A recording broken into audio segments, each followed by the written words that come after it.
ஒரு கட்சி தலைவனா ஜனநாயக முறைப்படி என் கழக தோழர்களையும் என் நாட்டு மக்களையும் பார்க்கறதுக்கோ சந்திக்கிறதுக்கோ தடை போடுறதுக்கு நீங்க யாருங்க?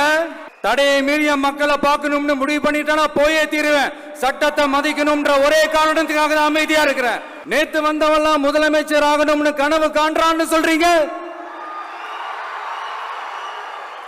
அது நடக்கவே நடக்காதுன்னு சொல்றீங்க. அப்படியேங்க எந்த கட்சிக்கும் இல்லாத நெருக்கடியை தமிழக வெற்றி கழகத்துக்கு மட்டும் போட்டுக்கிட்டே இருக்கிறீங்க.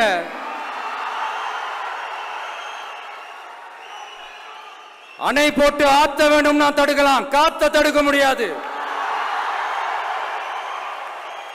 அதையும் மீறி தடுக்கணும்னு நினைச்சீங்கன்னா சாதாரணமா இருக்கிற காத்து சூறாவளியா மாறும். ஏன் சக்தி மிக்க புயலா கூட மாறும்.